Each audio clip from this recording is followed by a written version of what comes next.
AG is back, but he's on mute. So I'm going to say welcome to the Green Bay On My Block podcast, Green Bay Packers podcast. I'm your host, Mike Wahle, with Ahman Green, the great Ahman Green. You're back. What's up, brother? I'm still muted? No, you're good now. Oh, okay. So what it does for people out there, we are he's actually much more technically inclined than I am. However, on this what's a StreamYard, when you go to the branding beginning, it puts you on mute so you don't chew your food during the thing. But with that said, take it from there, my man. I know you're really interested in this Bet Online read that we have today. Yeah, go right. I got it. Bet Online remains your number one source for all your college basketball betting this season because it is March Madness, Mike. Some upsets already. Brackets are destroyed. I've talked to a few students of mine already. They're like, Coach, it looks bad. So get your analysis on every play, prop, and point at Bet Online.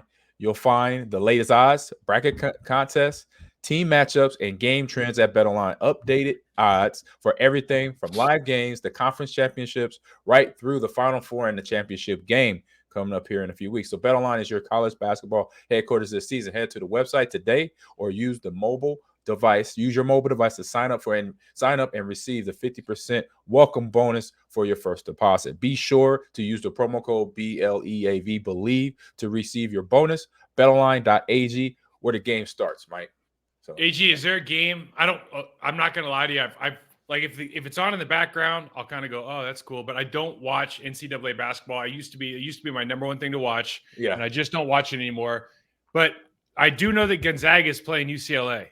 And I'm a West Coast guy, and that just sounds like a killer matchup. So I'm gonna watch that game. But is there any other games that we're sitting here going, man, I can't wait to see that one?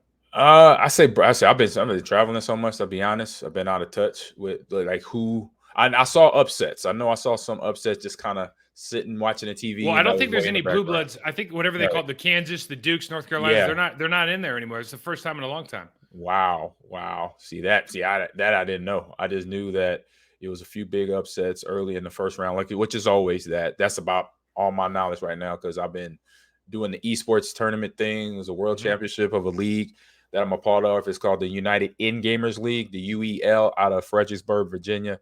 Did that this past weekend. So cool. We coined it as the MMA of esports. So just think about that for a minute. All right. Let that hit you. I would think you did. I would think you would. That. So what game is like? You gotta just break it down real quick. How many games? Like what's the UEL? Scenario? It's a league. It's a free league for players, so they join in, but they win money. It's 33 games, 5 different genres. It's shooter games, sports games, strategy games, fighting games, and what was the last one? Fighting games, sports games. I know I said 4. I know it's 5. Shooting, sports, strategy, fighting, and racing. Hell yeah, there's race cars. So it's F1 racing. Yeah, F1 racing, which is full, almost true to life simulation. Moto GP, which is a motorcycle. The ones where they really Road America, man. Yep. Road America, Wisconsin. Let's go. And then you got some of the cartoon games like CTR, which is Crash Bandicoot. And then you have a couple other games. Then you have the old Street Fighter. You got Mortal Kombat for the fight. So wait, hold on. Stop the presses. Are you telling me that I can go play old Street Fighter, who I was? No, not old Street Fighter. It's the new stuff. Because I was middle school champion. Yeah, no, it's not the old stuff. We might do that for fun one year, one season. But right now it's the newer one. So Street Fighter 5 right now, and then Street Fighter 6 comes out in June. Dude, did you kind of have a thing for Chun-Li? Hey, yeah. She was put together. She was put together. She was. It's funny. Like, I think my first crush, it'll get a little weird here, but I think my first crush when I was like 5 or 6 was Daphne from Scooby-Doo. Hey, cartoon Daphne. I was there. Yep. Right. And then I remember Street Fighter came out, and I remember thinking like that Chun-Li, man, it's just something going on there. Like, I don't know, all those, they're putting those bits together the right way. Like it was nuts. I'm like 12. I'm like, man, there's something like this. Yeah, they got them. I really like this game. Got her in shape. They got her in shape. I like this game a lot, but yeah. Listen, we got some stuff to talk about. You and I haven't been on the air for a while, but I know there's just a hot garbage mess going on at 1265 Lombardi right now. Yes. And here, so the Aaron Rodgers deal, the thing that's crazy is like, ain't even done yet. Yeah, it's not even so it's not even done yet. And we could talk about leverage and this and that. And I think it's an interesting conversation because people are making a big deal out of this. Yes. And but if you have to think rationally about the leverage factor. So we can talk about that for a minute. But what I wanted to start with is it's like because it's all consuming. He goes into the darkness, he comes back out.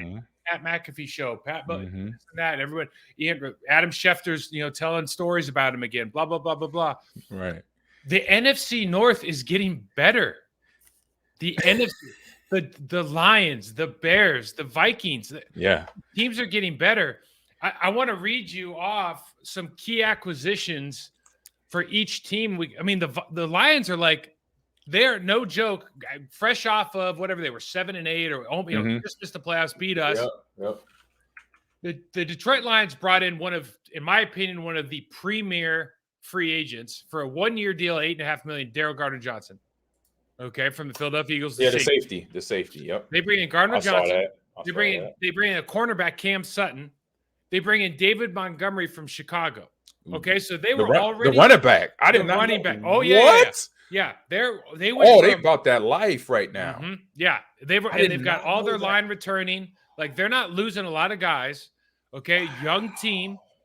The only cat they got rid of really is Jamal Williams. I mean, if you think about guys who the guys they're going to maybe miss, Jamal Williams, because for locker room presence, great on the field last year, production and especially in the red zone. But they're a much better team on paper today than they were last year, and they got another year with Dan and his crew. Obviously, they're going to go as far as Jared Goff takes him. He took him pretty far last year. Ben Johnson decided to stay as an offensive coordinator instead of taking another job particularly with Carolina, who we could talk about forever because they're having the best offseason of anybody. Yeah. However, but Detroit, who was arguably better than Green Bay going into the offseason based on the last game, is now definitively better than Green Bay now. And Green Bay here's who's Green Bay's gotten so far. You ready? I'm gonna knock your socks off for this. We tendered Josh with a second round tender, whatever that means. Yeah. We re-signed Keyshawn Nixon. Thank goodness we re-signed Keyshawn Nixon because now we have that component. And maybe that means he goes and tries to play that slot. We don't know. Best thing they did all offseason. Yep. They've re-signed Tyler Davis. I honestly, Tyler's an NFL player, but I don't know what impact is he going to have in the tight end position. He better not have a huge impact unless he gets demonstrably better, because that means they brought in somebody else. Okay. Correct. Here's who they signed. And I'm not these are NFL players, but I just listed blue chip players that the Lions brought in. We brought in Tavarius Moore and for safety special teams. Yep. Okay. So he'll contribute. Yep.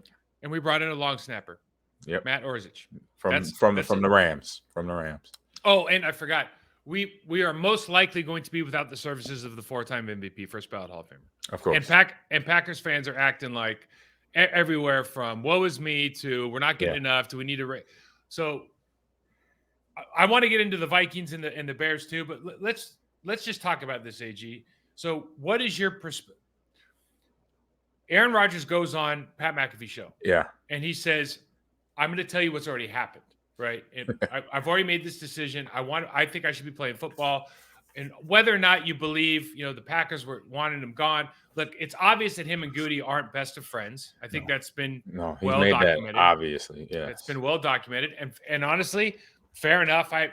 Who are we to judge? It doesn't, who's right or who's wrong. Correct. Listen, Aaron's got, in this day and age, Aaron's got every right to demand whatever the hell he wants at any time. And they have every right to tell him yes or no. That's how this game works, right? Yep. If I do it, they're going to say no. If you do it in your prime, maybe they say yes, maybe they say no. If Brett does it, they probably say, you start going like this happens. This is the circle of life, man. We could just, we can go pop on the Lion King, see the same thing, right? Exactly. But you're right. Now we're starting to talk about what is getting held up here, because at first it was like the Jets and Packers have a deal and it's waiting on Aaron. Now, as it turns out, no, they don't have a deal, and they might not even be close because the Packers are asking for a first round plus more for a guy going to the Jets at 39 who may or may not play more than 1 year. What is your take on the deal? What do you think? Do you think who has leverage? What should we be expecting as Packer fans? I say the place that has leverage. Oh, I say when I first hear it, I want to say the Packers. So Goody has the leverage because of what you just said. Age, in terms of Aaron, but we know the drive is still there, but we don't know what the production is going to be coming in to this new team. And if it gets down, so that I'll start with that. And then, from the Jets' point of view is how much you want to give up, because you already went all in, basically. You already put by saying this is what we want. This is what we want. And we got one guy already. We got Alan Lazard on the roster now, signed him. And we're potentially going to bring in Randall Cobb, Mercedes Lewis, a few other people, maybe David Bakatari, maybe, we don't know. But they already basically like in Vegas, put their cards out, say, here we go. We're putting it out. We're all in. And there's no surprise for me knowing Robert Saleh, the way he is built mentally. No surprise that he did it that way. Maybe more him than, obviously him talking to the GM to make that okay and make this work, because coaches can say that. Hey, Joe Douglas. Yes. So we need this to happen. So, because I want this guy. And so they went in all in there. So now for the faithful, for the Packer fan base, I've been saying this since it went down, for people having face-to-face, seeing me walking around, I'm like, this is the business. Just like you mentioned, this is nothing out of the ordinary for any player, even of stature, as Aaron, as Brett, that played at this team for the years they did. And, this is how it goes down, unfortunately. And what started, you go back to looking at just recently in the last, I'll say, 7 years, Jordy Nelson. How did they do? He was about to be the all-time leading receiver for the Green Bay Packers. And what happened? They cut him. And obviously at that time that was Aaron's number one guy. And they cut him without notifying Aaron, which we've seen that happen before. Or we've seen things happen. The other teams cut a receiver, but they're letting the quarterback know. Like, let me interject right there, because you just brought up a really interesting point. So the last time we had to go through this last year, I think. Yeah. One of the things Aaron said was, in a very public press conference, that he was not appreciative of how we released some players that he felt were core players of this team. Maybe they were friends of him, but regardless, they were leaders in the locker room. They were leaders in the locker room. Jordy Nelson was brought up, obviously, amongst other guys, right? Yep. When you say this is business, it is at a certain age or performance. I think the hard part here for everybody is we don't know. With Tom Brady playing until he was 45. Correct. With Aaron Rodgers looking like he did the last 14 years, and even last year, let's just be honest, it's not like Aaron Rodgers' arm went away. It's not like Aaron Rodgers' inability, like all of a sudden he can't run. Like nothing physically deteriorated. They just didn't play as well. They just didn't click. The synergy wasn't there. And so we can, and for me, we can point to a number of different things. Maybe most notably the fact that, listen to his press conference, name the people that he didn't thank in the Green Bay.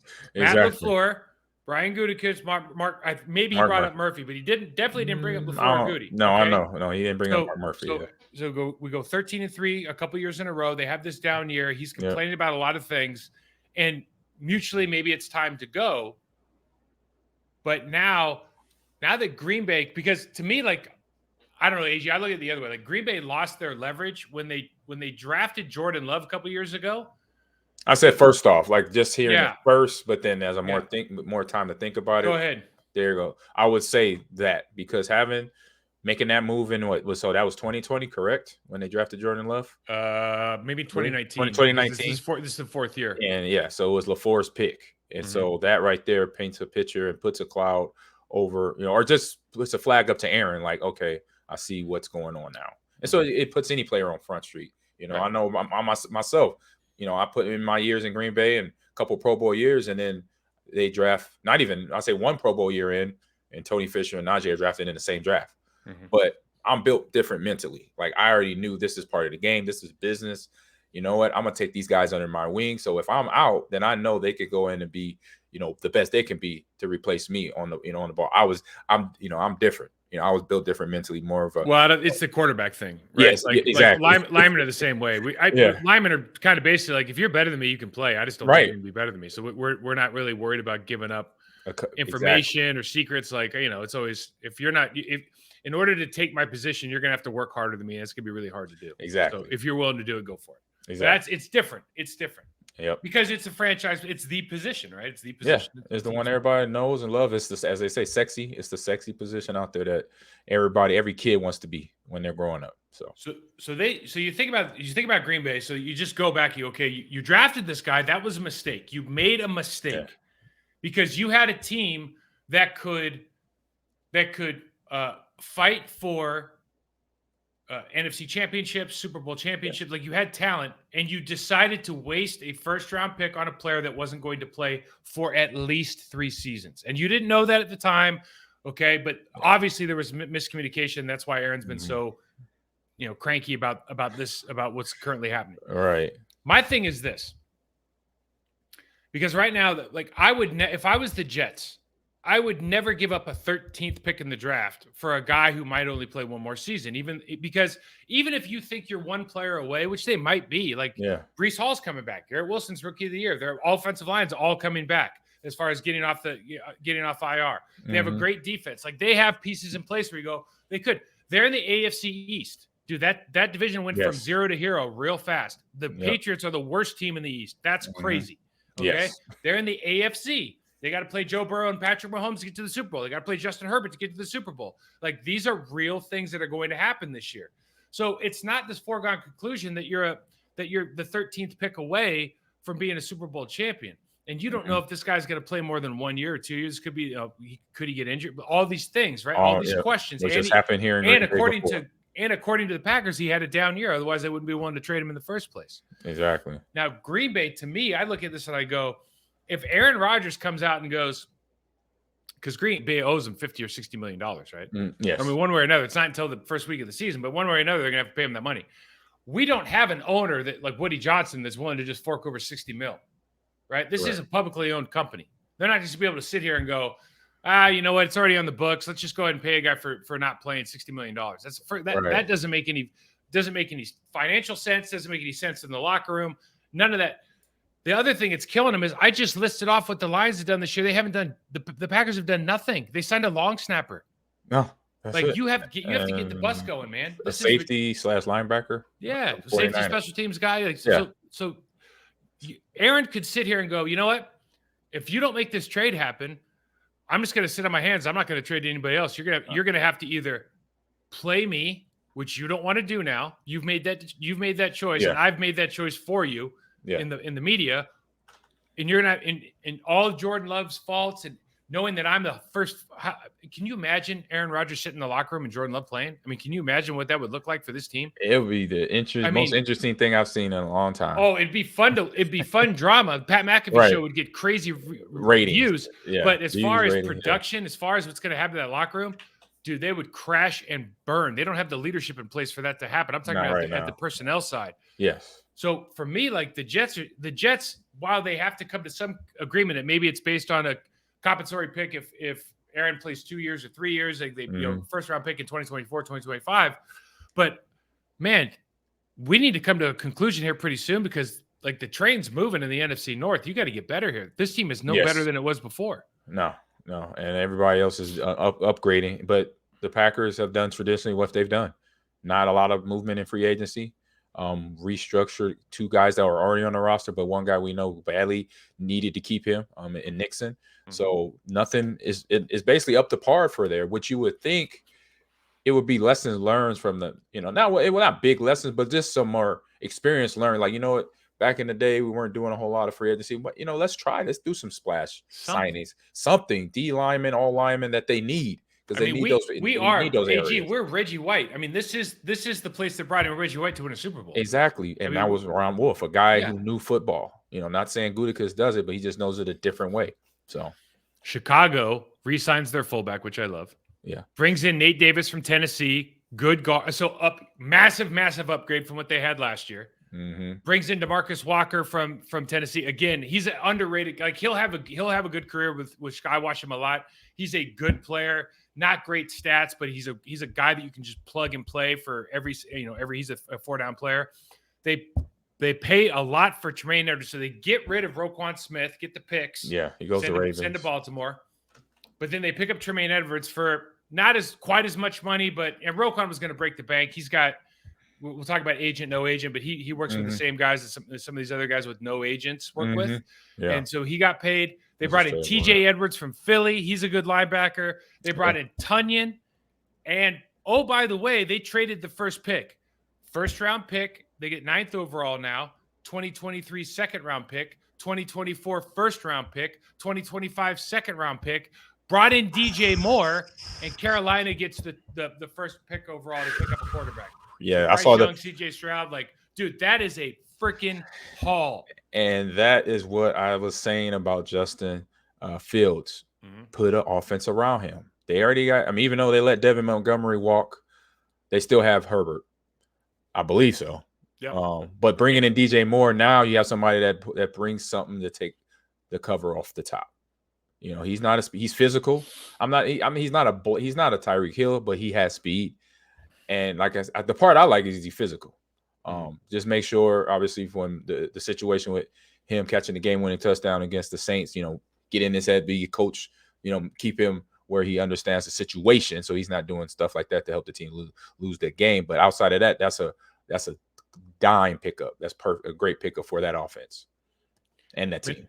The Bears right now, you got to look at the Bears and just go, you know, and there's all these talking heads that get on TV and they're just, you know, we have to celebrate quarterbacks, which I get, but like, no, we don't. Oh yeah, no. Justin Fields, you know, should we keep him? Should we trade him and get a new? Should we get Bryce? Like, are you crazy? Has anybody actually watched Justin Fields play?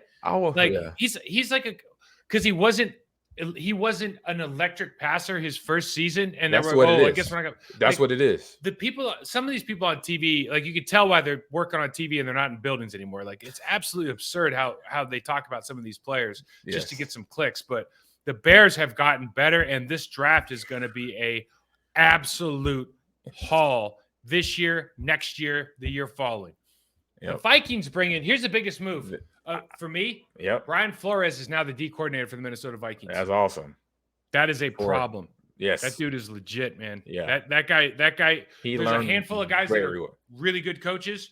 He's one of them. Yeah, he learned very well from Bill Belichick. Learned very well. They got rid of Eric Kendrick, Adam Thielen.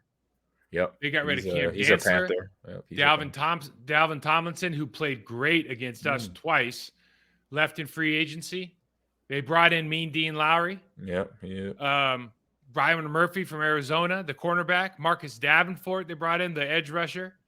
Josh Oliver, the tight end. So they're not making some huge moves. I would say net, they're probably worse off than they were from a personnel standpoint, losing Eric Kendrick, losing Dalvin Tomlinson, losing Adam Thielen.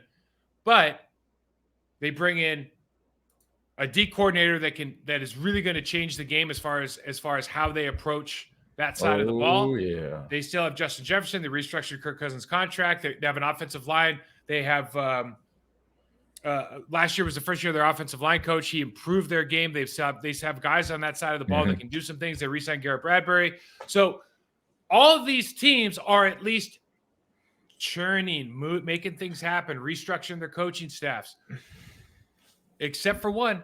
Except you know what I mean? And I know. Yeah, you don't win Super Bowls in March, but you got to put some pieces in place, because if we started out the offseason, AG, talking about how the Packers are 2 or 3 with Aaron Rodgers, 2 or 3 impact players away from winning a Super Bowl or competing to win the NFC Championship, what do we think now? It's I said this to myself over the weekend: rebuilding time. This is officially rebuilding time. There's no other way to cut it or say it. It is that, because Jordan has the talent, but it's always that rough stretch for a first-year quarterback. Even when a first-year quarterback, other than Dante, I believe the only one that pops in my head fresh is Dante Culpepper coming off the bench. Boy, he was something different, wasn't he? My goodness, but he had Randy Moss and he had Carter.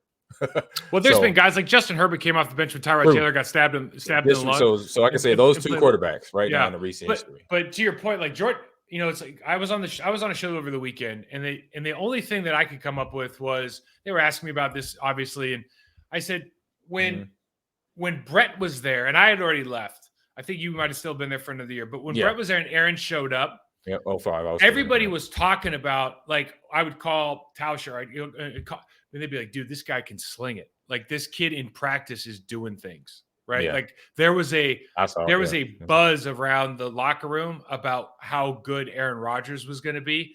And I'm not saying that that's required, and I'm not saying that anything to do with Jordan Love. I'm just saying nobody's saying that about Jordan Love. This year is the first time where Aaron Jones came out on a TV show and was like, you know what? He's practicing. Like, he looks better. He's a different guy. But that buzz just wasn't there. And that's kind of what you're hoping for. If you're getting rid of one Hall of Famer, you're hoping that the other one's just walking in like Aaron Rodgers did. I don't know if that's going to happen this year. They certainly can't plan for that. Yeah, and it's you're talking about two different people, in terms of Aaron and Jordan Love, built differently mentally, physically, and then obviously different paths to the pro level. Even though they were both first round picks, we saw how Aaron's journey started. He was supposed to be high first round. What happened? He slipped to the 24th pick. And I'm a candidate of dropping, and then that chip growing on my shoulder, be like, I'm about to show everybody why I should have went number 1 or higher than the 3rd round pick where I went, or Aaron saying being the 24th pick. I'm about to show people when I get my opportunity. And that's the difference between him and Jordan right now. So the difference for me is, well, I guess let's look at it. Let's do this. We don't know. I mean, we've seen stuff, right? Yeah, limited stuff. We can always. This year was better. I've had guys send me tape, and they're like, "Dude, I broke down his 6 plays. I mean, I could tell definitively he's going to be this." And I'm like, I'm sorry, it just doesn't work that way. No, it doesn't. Because you're talking about processing, footwork, arm strength, et cetera, et cetera. Dealing with pressure, dealing with mistakes, dealing with being the leader, being the face of a franchise like this, having to nobody's even talking about this. Dude, you got to follow 30 years of Hall of Fame play. You know how hard that is? Yeah. 30 years of Hall of Fame quarterback play. But what you do with that is he would have to, because similar situation, little, for the running back point of view. I'm coming in Nebraska my freshman year. And right after training camp, they said, we don't want to search you. Want say that you're coming to the varsity locker room. You'll be 4th on the depth chart, though. I'm like, great. That's what I wanted. That was my goals. I did that. But here you go. You want to wear number 30. And at that time, the only last person before number 30 before me was Mike Rozier, who won the Heisman. So was I a little nervous and a little shook at the beginning when I first heard that request from Coach Solich? Yes, I was. Went home that night to my dorm room, called my older brother. He said, what's up? I said, hey, they want me to wear number 30. And he's like, what's the problem? And he's like, okay, cool. He's like, what's the problem? I'm like, Mike Rozier wore that. He's like, bro, you put on your own shoes. You make your own. You make that number yours. And so that simple statement right there just told me, yeah, I know what Mike Rozier did, but now I'm wearing the jersey. Nothing against him, no disrespect, but I make my own path now. And that's what Jordan, that's the mental he has to come to. Walking in that locker room now, he has to have that mental mindset. Well, this is my team now, and I got to do this for me. Understanding what was in the past, respecting that, but then got to come out here and get myself ready, because this team is dependent on me and not the last 30 years of quarterbacks that were here already. Basically. You think Jordan Love should change your number 12 is what you're saying? That's what I'm hearing. no, I didn't say that would be crazy if he did. Yeah, that would be. Hey, that would be wild. Honest, now that I just said that out loud, that would be the most baller move he could do. It'd be like, I think I'll take number 12. Thanks. Thanks for holding my place for a while. Yeah, that would be wild. The same thing happened to me, AG, when I got drafted. They're like, hey, what number do you want? I was like, I was 66 in college. I was like, I'll take 66. They're like, yeah, okay. And so I showed up and I was 68, and I'm like, why am I 68? They're like, Ray Nitschke's 66. I was like, oh, okay. Yeah, was not aware. Right. So, that's okay. Yeah. So the Packers. Here's what the Packers have right now, and to put it in context, this is why they probably want the first round pick from the Jets at 13, because they have the 15th overall. They have round 2, the 45th overall, the 78th. They've got 1 in the 1st, 2nd, 3rd, 4th, 5th, 2 in the 5th. Excuse me, a compensatory pick. And then they have 2 in the 7th, the second one being from the LA Rams. So if they got the 2023 first round pick, which I don't think they're going to get, I don't think anybody really believes that. I think they just want to have a conversation about it. But if they did get it, all of a sudden you can leapfrog into the top 10 with a 13th and a 15th. Or you could trade them both if you wanted to. Not that that's what they want to do, or you could trade them back and get more picks. Yeah. Here's like the philosophy thing, and this is kind of where I wanted to pick your brain today. Okay. I believed that this team was X amount of players away, splash players. Yes. Okay. We're not picking them up in free agency. Now, I'm not saying that you have to be a first round pick to be successful in this league, or but what I would say, if you actually value your job as a personnel person, then your ability to draft in the high first, high second round should bring you a Pro Bowl level player, which we desperately needed a handful of positions, and there are a handful at those positions in the draft. What do you think the Green Bay Packers will do? Let's just say with they got the 15th, the 45th. I'm not going to suggest they get let's say they get the 15th, the 45th, and the 50th. They get that from the Jets or whatever the number is. Correct. What do you think they're staring down the barrel of right now from a need standpoint, given the fact that they refuse to pick anybody up in free agency? Need standpoint, offensive line, D-line area. They need guys there because guys might walk. David might decide to not be here. Bakatari. You think Bakhtiari will leave? No, just because he's buddy with Aaron, and maybe. He's made decisions off of Aaron's decisions as well as some players, as other players have done that. Back end players, defensive backs, and then because of wide receivers, it's okay. You have young guys there that are developing. You got Christian and the kid from Nevada, Dobbs. You got Romeo. Run game is good. You got AJ and Aaron Jones. AJ Dillon, Aaron Jones, you're solid there. But so just solidify offensive line because of no big free agent splashes out there. And then obviously maybe a later round quarterback pick just to have inventory, on there. I'll defer to you. I have tight end as a huge position of need. I have safety as a huge position of need. I have edge rusher. So we agree on that. Rusher, because we don't know when Rashawn Gary's going to get back and what that's going to. I say I consider D line edge rusher all the same. Yeah. I'll be really interested to see what Wyatt does this year. Yes, they just took Meandy and Lowry's not there anymore. They'll bring in somebody else. Does Jaron Reed stay? Does he resign? Yeah, he did. We don't know, but I think he did. He restructured. Did he restructure? Okay, yeah. But Wyatt being a first round pick, being the type of athlete he is, some of the deficiencies he had last year, can we coach through those? He could be a real impact player on this team. He could be that pass rushing 3 technique that we honestly desperately need to complement Kenny. And that could maybe take some pressure off the rest of the guys as far as on the edge, because you can get some more pocket pressure. And so guys like Edenbari are going to be much better when you have pocket pressure up the middle, because that high side rush is going to be more effective. Without that, I think they need a 270-pound defensive end who can do it all. One of the things that got floated around was, Jermaine Johnson for the Jets. Oh, first round pick last year out of Florida State. The guy that I think you and I talked about actually getting drafted here, hoping that he would get drafted here. A little bit stiff, I think, but he's kind of what we're talking about. 275, 280-pound guy, can play all 3-4 downs, can play in any kind of defense you need him to play in, and can rush the passer with powers. Is something that he can collapse pockets. So there's something where you go, okay, well, that might make sense. There's options out there on the table. Just again, to think that you're going to need a first round pick. Maybe they do, and I'm wrong, but it just seems like a lot. Yeah, they're hoping for a lot. They're hoping. You shouldn't be hoping. You got to know in this point. So let's switch to the rest of the league, man. There's a couple of things that just happened recently we want to talk about. So one of the big things in the news right now is Lamar Jackson. Yep.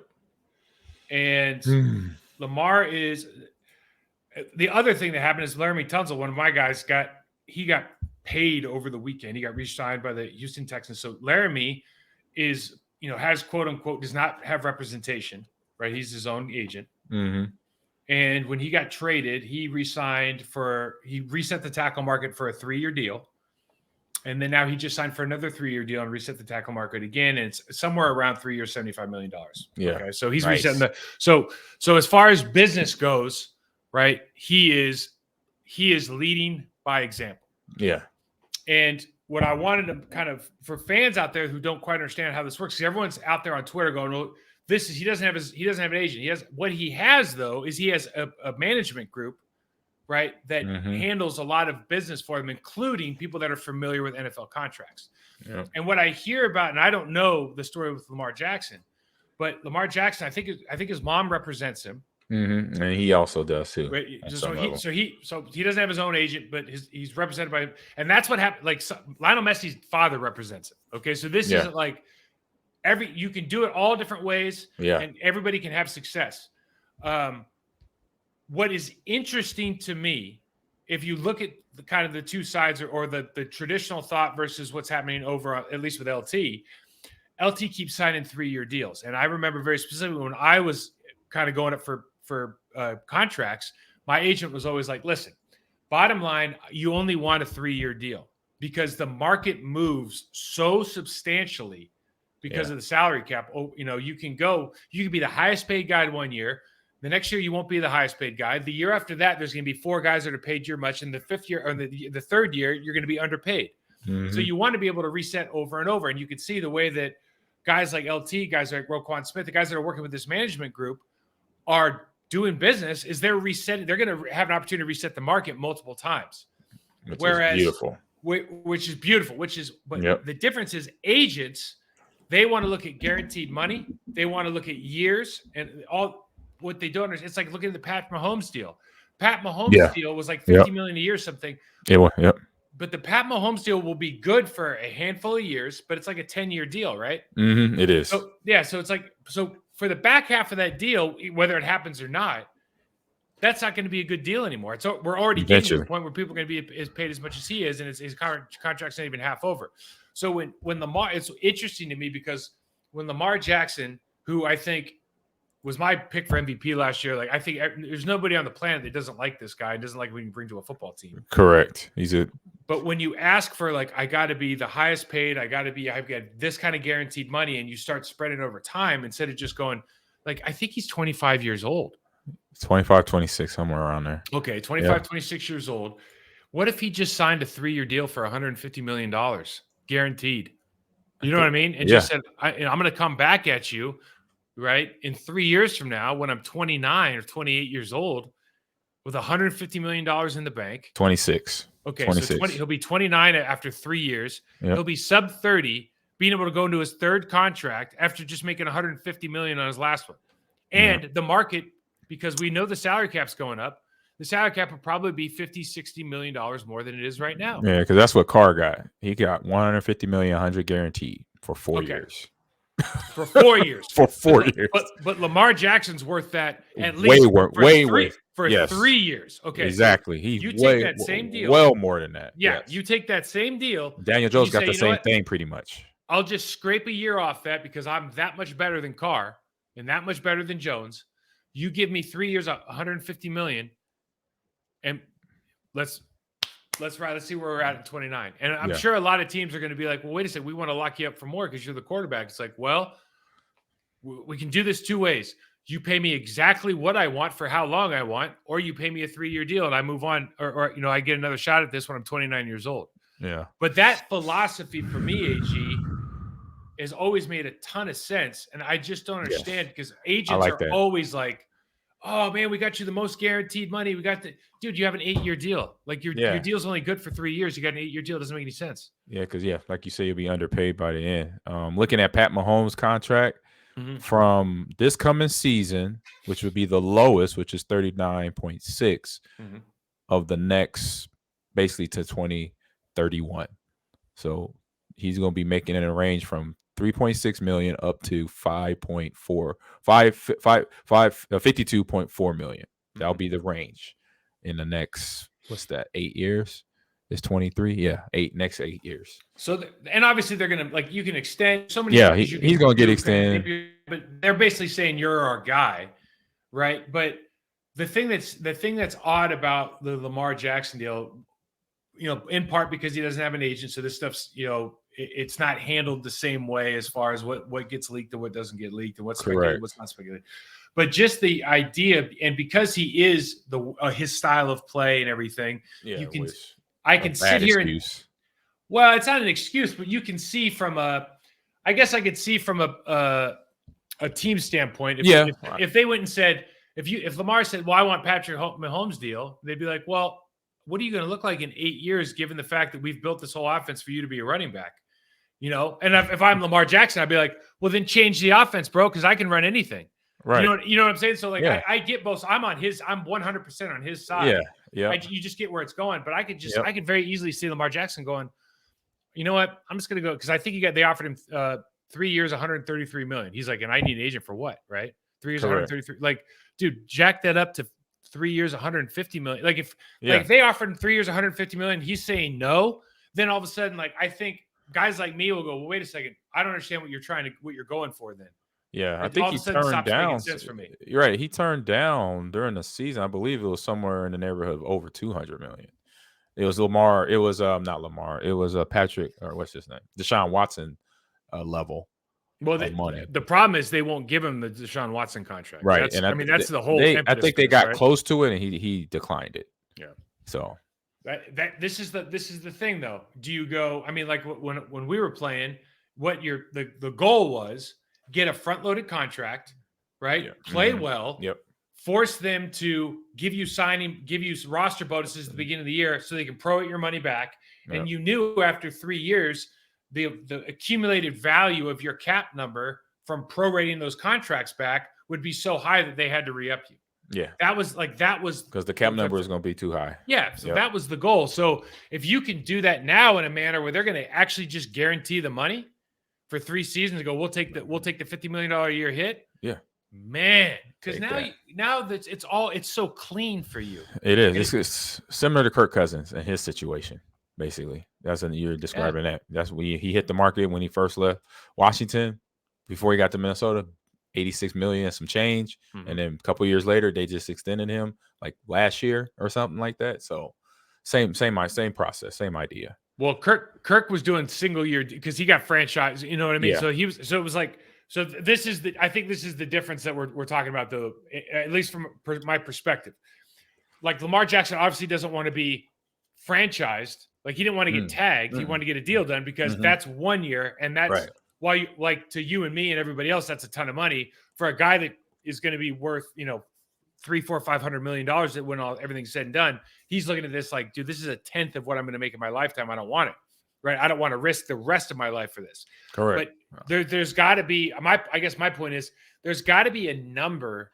Is it 3 years? Is it 4 years? Where you're like, I'm satisfied with the dollar amount now over that amount of time. Yeah. And I feel confident that I'm going to play at a level where the market's going to go up so much that there's going to be 10 quarterbacks making $50 million. I'm going to be 29 years old. I'm going to be worth, if they're worth 50, I'm worth 65, 70. Right.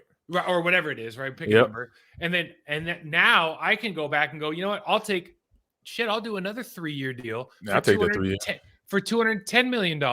And I'll go 6 years, $360 million. So, like all of a sudden it sounds pretty good, doesn't it? It sounds real good. 3 years sounds real good. And re-upping. I like it. I mean, it makes sense. It totally makes sense. And this is where you think from a team standpoint, if we want to get to guaranteed contracts, obviously the language is going to change. The years are going to change on the contracts. Mm-hmm. Nobody's going to give a 7-year and 8-year guaranteed contract in football. Like I know, like the Cleveland Browns are the Cleveland Browns, but nobody else is going to do that. No. And whether or not this is collusion with Lamar Jackson, I'm sure that's probably true. Most likely. Yeah. Right. Most likely true. But like whether it is or not, like the truth is in this sport, with the amount of injuries that you have, it's going to be really tough to get that guaranteed money unless everybody's satisfied with going, you know what, I'll guarantee your first 3 years, but let's do it. Let me do a 10-year deal. First 3 years, we'll back the cap up. So after your 4th year, like this is what we did with mine. Like you had to make a decision. Yeah. You had to pay me so much in cash on the first day of the league year. In the 4th year, you had to release me. This is my second year, my second contract in Green Bay. And so you can start doing that where you basically guarantee your first 3 and you can just cut it off at 3. Or, dude, if you want to make it 7 years, fine. But then the roster bonus at year 4 is going to be a cash bonus of money you are not willing to pay. Yeah, and that's what, like, I'm looking at Mahomes' contract. He has guaranteed money for the first 4 or for the next 4 or so starting last year. Uh-huh. So for the next 3 seasons, guaranteed money. And then he has roster bonuses ranging from 22 million or 13 million up to 49 million. Okay. Of roster bonuses. Which is a lot. Yeah, which is a lot. I'm just like, wow. I know. But put it in context. If at 49 million, that's probably closer to 20-30, right? Correct. So think about it from the Chiefs' perspective. And Patrick Mahomes, look, he like owns half the soccer franchises there now. I mean, like he's not ever going to hurt for a meal, right? Correct. But look at it from the Chiefs' perspective. They locked the best player in the National Football League up for 10 seasons at what looked at the time to be a ridiculous amount of money, $49 million as a roster bonus for Patrick Mahomes in the year 2029. I don't know what number it was. 2027. Okay, 2027. Yep. That is going to be something that they're probably more than willing to deal with. Honestly, right? Yeah. He takes care of himself. As you see, he powers through injuries. He's the same best player in the league. Right. I mean, when those little things happen, he's still able to make things happen with his body, even though he's hurt. The separated or dislocated kneecap that won the Super Bowl year where you thought he was done. He comes back from it and wins the Super Bowl. It's just he has that thing that he has this mental and it's that it factor about that. So it's an interesting discussion, like with the contracts and everything. But I got one get off my lawn for you today because I went and saw Shazam. I went and saw Shazam. And I know you're a comic book fan. I haven't. No, not yet. I've been hearing a lot of bad reviews on it though. Okay. Here's what's happening, right? Because I've just my son, they were spring break and they were home, and so I started introducing them to old movies like Pulp Fiction and like these old these old murder mystery movies, correct? Movies that involve dialogue, right? There's no CGI, real good dialogue. You got to act. You're a Godfather. You got to act, right? Yes. And so now you go see this. It's like it's the most bubblegum. And it's not like it's not entertaining. Like the kids are funny in it, it's this and that. This special effects are cool, but it's such a. It feels like they could have written that script in an afternoon. Yeah, you know what I mean. And it's almost like let's tick the boxes of what we have to have in society right now to sell movies, right? Mm-hmm. And let's just tick, job done. Send it out to roll and wherever. We'll see how much. We'll see how much money. Yeah, we'll see how much money we can make. It's just they're just force feeding us these superhero movies, and like when it was Iron Man, I was like, dude, remember how good Iron Man was? Yes. It was such a good movie. Yeah. This movie is not Iron Man 1, dude. No, it's not. Just not very good. And I agree with it. I mean, I haven't seen it yet, but Quantum Mania, was very average.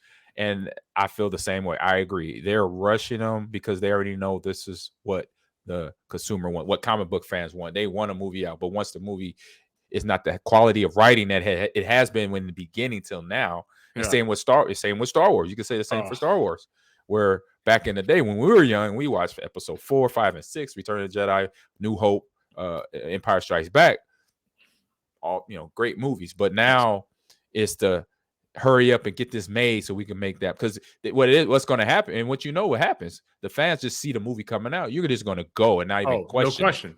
And that's what's going on. And then they're seeing, and if somebody like us, we've seen movies from the to our childhood or teenage or college years that were classic, instant class. As soon as when I watched Pulp Fiction, me and my sister and and her son, one of my nephews, went to it wasn't even a dollar, it was like a local theater, like half off prices.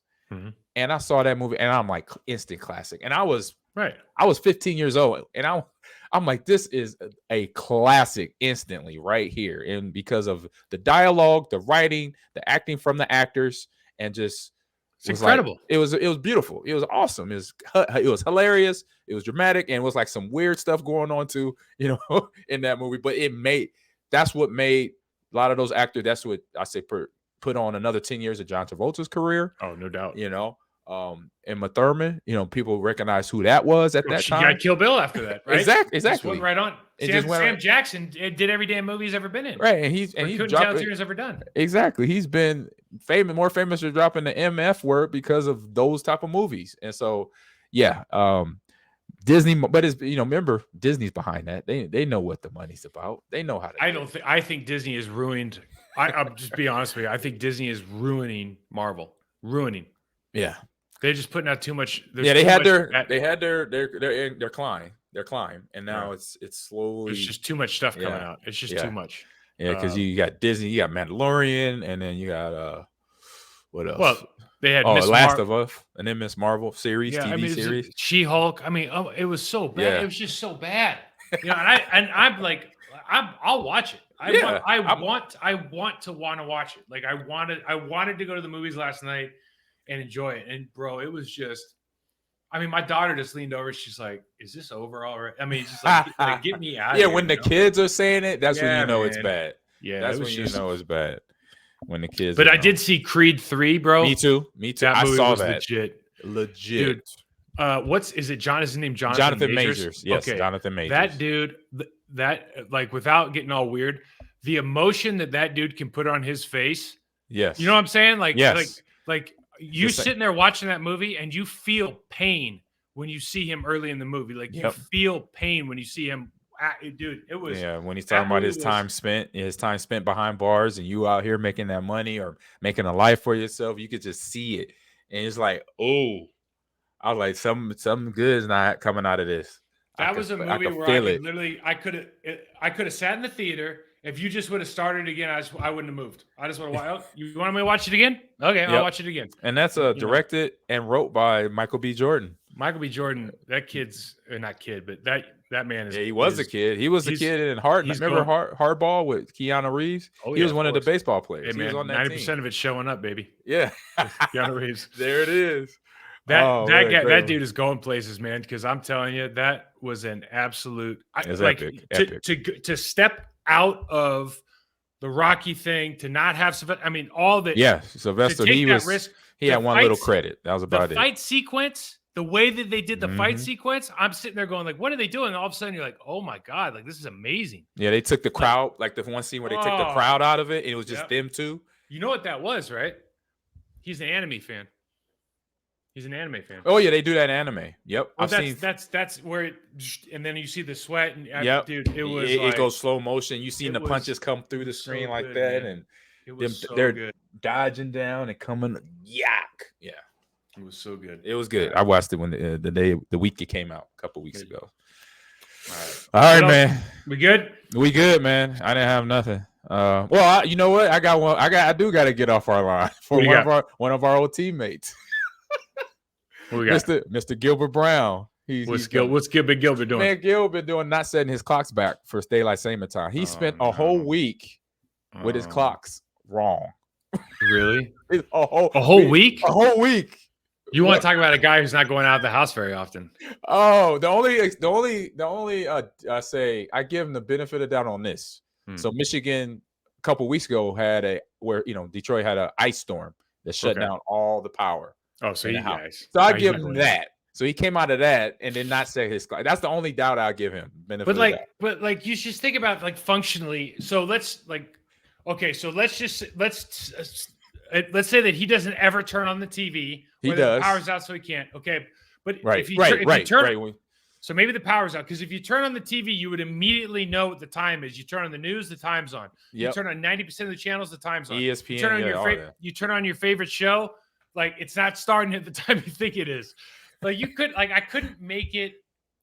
I don't think I could make it 15 minutes in my house. If the power was on without knowing what time it was. Right. Cell phone too. Yeah, I just looked at my phone and go, oh yeah, it's on your phone. Exactly. Cell phones automatically do it. So yeah, we gave him the blues. What kind of phone does he have? He has a Samsung. This is so many questions. He has a Samsung. And he said it didn't set forward. That's what he said. I'm like, you need to get an Apple. He might have one. Does he live on like the line? Does he live like in Michigan? Does the timeline go through there? I don't think so. I think Michigan. I think the timeline is actually in Indiana. So he's well beyond. He's in the Eastern time zone, or whatever. It doesn't matter what time zone. Right, but they're there definitively. It's not like half of his house is on one side or the other. No, that's Indiana. Indiana's like that now. Okay. Yeah, that's where the timeline is. Between Indiana and Indianapolis, the timeline for East Coast starts. So, because sometimes Indianapolis is on Midwest and sometimes they're not. So, yeah, we gave him a hard time. I wanted to ask you about one more thing because I haven't had a Matt Rule update. Or is there anything going on there? Spring ball starts today. Okay. Spring ball starts today. I went on the socials. I've been watching their socials because they've been doing a lot through that. They did like a whole month. So when he got here in January, you looked on those social on Instagram, Husker Football or Husker Football Nation on Instagram. You see them similar to like Dion when he's at Colorado they're doing workouts. They did a 0 degree. They did a Winter Olympics outside on the turf. All the snow. Yeah. They're doing all type of stuff, fighting with don't tug put him of war. In the same category as Dion, though. No, I'm just saying I'm just saying comparably, you can watch their socials and they're doing something every day. They're posting something. I find that because I know a couple guys like UCLA. You find that now. There's these whole teams that go into the weight rooms and do all the. And I think it's smart. I mean, it's fun to watch because that's where the high school kids are at. They're on social. They're on Instagram. They're on Snapchat. So I think that's obviously smart to do that. That's a recruiting tool. You see in your team, the players, the coaches, the head strength coaches talking about the program and how they work out and how they train and then Matt's on there explaining why they're doing the Winter Olympics out on the turf, to get the bonding and seeing the drive and building that camaraderie that builds a good team. So it's a recruiting tool. So that's tip of the hat. You should be doing that. You just got here. You gotta a lot of people in Nebraska is just, you're not going to turn them on to Matt Rule until Matt Rule does something, wins a lot of games, and Big Ten championship in 2 to 3 years. That's when everybody in Nebraska will be like, okay, this is our guy. That's what I know what's going to happen here. I know these guys. I know my fans here, how they are. So, do you feel like there's any chance of that happening? I'm most optimistic. I'm always. You just said all you needed to say. Yeah. So, all right, Mike, tell everybody where they can find you. Mike Wahle 68 on Twitter. All right. You can find me on Twitter and Instagram, Ahman Green 30, all one word, and Ahman Green's Gamers Lounge on Tick and Talk. Yes, all right. Hey, everyone, have a great rest of your week and see you next week. Peace.